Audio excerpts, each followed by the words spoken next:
it was something I read where you talked about your people from Mount Vernon saying that, you know, like they've done like 40 years in the penitentiary together. So, and, you know, incarceration rates in America has been a problem, especially as opposed to minorities. And Roman delves into the issues around the legal system. Do you think we've made any headway in the I legal think it's more important to make headway in our own house.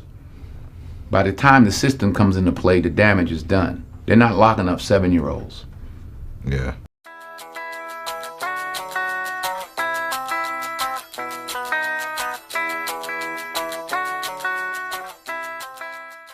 You know, I was in Chicago a couple of 3-4 weeks ago, and we saw these little kids on bikes with masks on the side of their head, like 5 or 6 of them.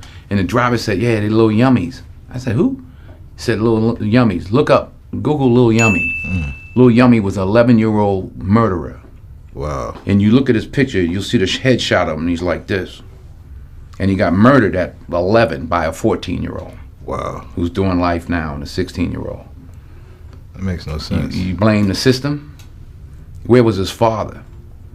It starts in the house. It starts in the home. And yet you said you never considered yourself a feminist. Why is that? And do you get the same kind of pushback in saying that I do? Because I've said the same. I get pushback. You have to listen to it. You're younger. I don't listen to it because I'm old. Because when I was growing up and going to school and being a lawyer and trying to become a judge and becoming a judge and then becoming a supervising judge, I didn't do it through any organization. And I think it takes away from your own self-worth if you say, I did it based on the work of a larger group. Charles Barkley was involved. You mentioned Ferguson earlier. He was involved in the Ferguson debate, and he made comments that caused some uproar in the black community. Real quick, this is what Barkley said. Okay. We as black people, we got a lot of crooks. We can't just wait until something like this happens. And we have to look ourselves in the mirror. There's a reason they racially profile us at times. Sometimes it's wrong, but sometimes it's right. So to act and sit there and act like we hold no responsibility for some of this stuff, it's disingenuous. I know you got to run, but what did you make of Barkley's comments? I echo his sentiments exactly. We need to look in our mirror ourselves, stop waiting on someone to come march on our behalf, take ownership in ourselves, make our community better, stop looking for a handout, do something about it yourself that you can control, all right, and stop using the excuse about race, all right? I am sick and tired that every time you turn around, that's what we dangle. Everybody can dangle. Last but not least, race goes both ways. It really goes both ways. So when you saw something like Ferguson, did you think this wasn't about race when that kid got shot? No, we don't know all the facts. When I saw that, everybody was at fault. My heart goes out to the family. But let me tell you something.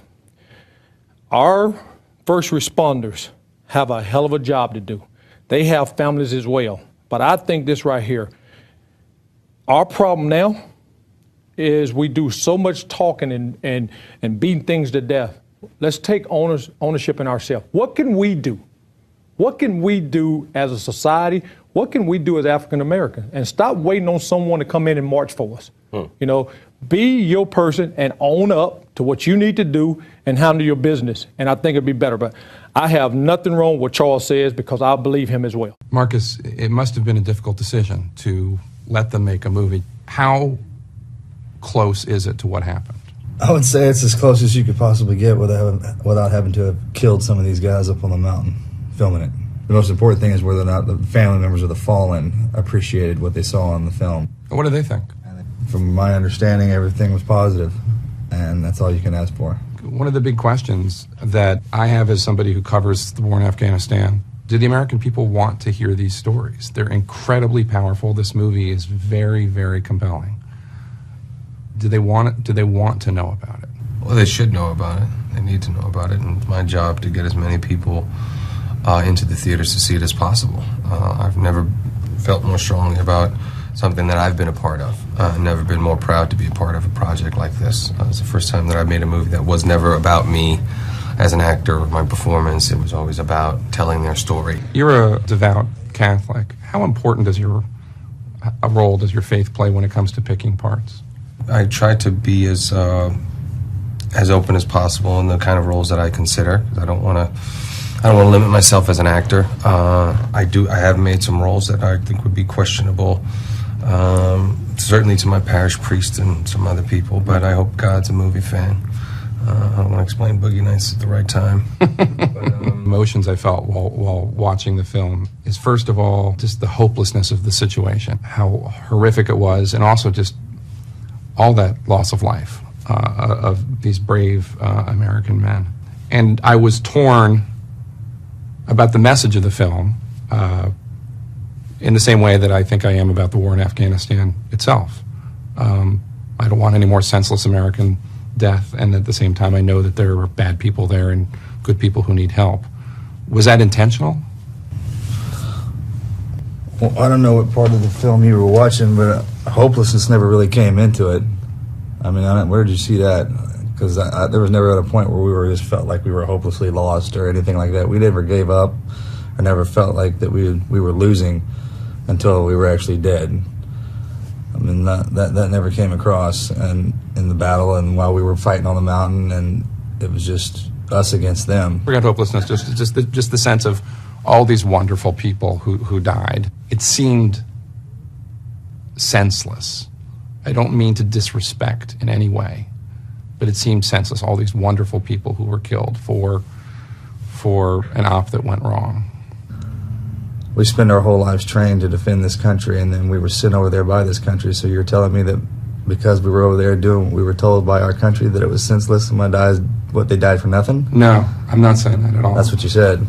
So let me just say that, yeah, it went bad for us over there, but that was our job. That's what we did. We didn't complain about it. We went out there and did what we did best, and at the end of it, we weren't standing. They were. We were lucky. I was lucky. And the rest of the guys, we fought as hard as we possibly could and never felt sorry for ourselves while we were out there. This was the job. We were going after a high value target, and it just got switched on us. Maybe it's just the difference between what a civilian feels when he watches this versus what a soldier does. Absolutely. I mean, I completely agree. But I don't think his opinion is never going to change. That's his job. He feels. I respect it. Oh, I understand. The more time I spend with Marcus, the more I really start to understand who they are and what they do for us, and it's pretty amazing. Now, it's nice to have it's like having a large family. Family being a safety net for you. It's nice to have a safety net. But if you don't have your own self-worth and forge forward yourself, that safety net, all it can do is give you the bottom. You have to push it through yourself. And I think that that's what makes me say, I'm really not a feminist, I'm an individualist. I think that individuals each have within themselves the capacity to be the hero of their own story. It doesn't always have to be a star of a television program to be the hero of your own story. You want to be a doctor, a lawyer, an Indian chief, whatever you want to be, you can be the best at it, be the most recognized in that profession or vocation. That makes you the hero of your story. That's right. You can be a burger flipper and be the best darn burger flipper they've ever seen. Be a great family person, be a great parent, be a great child, be a great citizen, be a great volunteer. That can make you a hero. I give up my gun when everybody else does. And is that doesn't that make sense? Well, doesn't that make sense? I mean, if there were guns here, would you want to be the only person without one? So do you carry guns routinely at home? I mean, you have a gun at home? Yeah, it's legal in the United States. It's part of our Constitution. The right to bear arms is because that's the last form of defense against tyranny. Not to hunt. It's to protect yourself from the police. And do you see any link between that and these sorts of incidents? No. Nah, not really. You know what I'm saying? If somebody wants to kill people, they don't need a gun to do it. Makes it easier though, doesn't it? Not really. You can use you can strap explosives on your body. They do that all the time.